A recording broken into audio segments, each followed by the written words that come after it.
Let's get started. I've got 20 minutes from now. My background, help me to hold this. This is my fourth institution that I've been teaching in as well, and three of those institutions have been distance institutions. What I'm going to talk to you today about is non-traditional students at USP and how they are supported in their times of crisis compared with another institution I've worked in, the Open Polytechnic of New Zealand. So, what are traditional students? That's what I've got to start with. And traditional students are students who enroll straight from high school and they study full time. So I'm going to talk about students who are not like that. And it's very hard to get a definition of this because there's a lot of disagreement about what actually makes up a non-traditional student. But there are three characteristics in general. They're adults, they work and they have family as well as study. And what they find is that there are other issues that affect their lives and can make it harder for them to complete their study. So what are they? All kinds of things. Gender, non-traditional students are much more likely to be women. Financially independent means that they haven't got parents who can assist with their study, with their payment of fees, they aren't eligible for scholarships, they're on their own. They tend to be studying in occupational programs, and for those who here on the teaching staff, we've got them in newer programs, particularly things where there is a career at the end. They're not studying for the sake of studying, they're studying because they want to see a different future for themselves. Their entry to the institution is often not standard, which means that they haven't completed high school. So they come to us with mature age entry, or they come with a foundational program. They're often the very first people in their family to have done tertiary study. And that's not a problem, that's what I am as well. But it means they're unsure of what an academic environment is all about. So they've got a big learning curve when they start. Now, within this area of non-traditional students, there are different gradings. And so what you have is minimally non-traditional, and that is the top category. The adults work and have families. That's minimally non-traditional. But when you add in some of those other factors, it gets much higher. And in my program, almost all of my students are highly non-traditional students. So they have a lot of challenges at university. And I want to talk about how we support them. Non-traditional students is a real growth area. There's a lot coming through, and in fact, in some campuses internationally, there are now more non-traditional students than there are traditional students. So they make up the majority, and it's growing. So here's some statistics in the US, and as I go through them, I would like you to just think about how this compares to the Pacific in terms of the students that you know. So 36% of students in the US are age 25 or above. 63% could not attend if they couldn't work at the same time. And of that group, 46% are studying part-time and working full-time. Oh, the next slide shows you that they're working at least 35 hours a week. So they're full-time workers, part-time students. 23% are parents, and 1 in 8 are single parents. So I look at that listing and I think, how does that compare to the Pacific? I'll tell you one thing that I personally think is less likely, is that I think we have even fewer single parents here at this university, and that's because it's just too hard. I do have some single parents in my classes, but they're actually the minority, much more than this figure represents, because it is so challenging to be a single parent, and study is just impossible for many people out there. So this is USP's main target group. You can see straight from school, study full-time, based in cities, if not super, they're in another city. They're often eligible for scholarships, and they've got parents who can help them, and their parents earn more, so it's easier. I deal with the other group, my non-traditional students. They're at least 35. They are usually in full-time paid employment or they're coming back into the workforce after parental duties. They almost all study part-time. Their parents, and they pay their own fees. And that is a huge challenge for my students because they earn a very small amount. So FNBF, they're taking into their future, their pension funds, to fund their study. Sometimes they're doing it for their children as well. They're taking on family loans. Now, family loans are not the easy one. What they're doing is they're going to Uncle Bob and they're going to, grandfather and father, and everybody is lending them a little bit of money to bring the fees together. So every time they stand in the queue and pay their fees, they're representing all the people who've helped them find the money. So it's challenging. They study by distance, not with great enthusiasm, but because they know it's flexible.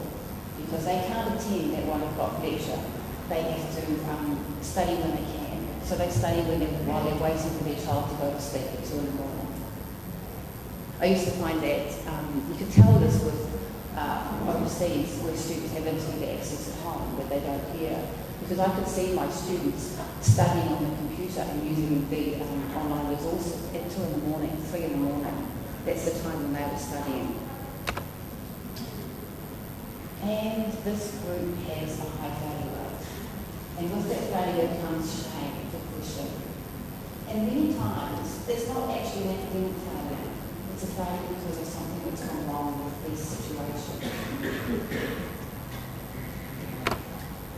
And the holds that are put on their registration means that it's very hard for them to re-enroll. And I want to talk about that and maybe a way that we can make that work better. Because mature students are an asset to this organisation and every organisation because they come with life experiences. And so in the tutorials, you'll know they're the ones who jump up and say, they share things that they've experienced. And they have something to add. And I like them because they're a lot more confident. They are less intimidated by us. They're more willing to stand up and put their hand up and ask a question or to challenge something that I'm saying. And they're highly motivated because success gives them job prospects, it gives them a higher salary, they want to succeed. And they often act as mentors, as supporters to our other students. So they're there, they know what it's like, so they help students get through the first challenging year. But they have a lot of struggles. So the very first struggle is limited computer skills. And some of my students, the very weak students, they don't even know what a space bar is. They don't know what an enter bar is, enter key is. They don't know how to save a file. So it's a huge learning curve for them. They might know how to use Word, but say to them, I'd like you to use Excel, I'd like you to use Publisher or PowerPoint. You get into scary territory there. And the internet, maybe they know how to type in the URL, maybe they don't. And USP has a lot of assumptions. And it's very bewildering for students. And for those who were here with keynote speech yesterday, he talked about that university should be the sweet home of the life. But it's actually kind of bewildering. It probably was for you too. I remember when I first reached at university and you didn't know where things were and everything seemed very confusing. So how does USP do? Do they know about offer letters? Well, some of my students don't. They don't know. They've handed in their pink form. They don't know what to do next. Some of them know there's an offer letter going to come to tell them, but others don't. But the offer letter is quite sensible. It actually explains, gives them a password. I've seen quite a few of them. They have got a lot of information. And so they've got their first password. So they go to Souls and they try and register for their courses. Now, just remember I said on the previous slide, they don't know how to type HTTP addresses. So saying to them you've got to register online is a really big challenge. And next thing is student email. Is there anywhere, I haven't found it yet, is there anywhere in the documentation that students get that actually tells them that they are entitled to a student email address? I don't know if it's there, but I haven't found it yet. So I just got an email from the student last week. She said, Madam, She didn't know there were messages on going at that student email account. She didn't know she had it. Where does it say it? Fees. How do they know when the fees are paid? How do they know how much they have to pay? Where is that information announced? Well, some of it goes into emails. Remember my previous point? A lot of my students don't know they have a student email account. Okay, help desk. Where's help desk? How do people know it exists? How do they know to make contact with help desk? They have to go into the website, but they have to do this thing about typing the URL. Pretty challenging. Moodle's pretty good. Every INA book tells you how to get into Moodle. And they're updating the information, so it's on the account and very easy about it. But is there anything which tells you how to submit an assignment in Moodle? There is a file. There is an online file, and there's probably some paper copies which tell students how to submit online. But my students haven't seen those files. Saying to them, go and look on the website is a big challenge. Don't get me started on campus signage. It's pretty challenging. It's very hard. I used to go around in circles like this project. I've got to go. It says I only have 11 minutes. Okay. Using lab computers. My students don't know that you can walk up to a lab computer and type in your password and get access. They don't know that. So they use their own computers. They also, if they haven't worked out the lab computers, they don't know how to print. So they're very excited, they don't know how to print. People from the library will say, well, the most common questions we're asked is how do I print this file? Because there's no way which tells them.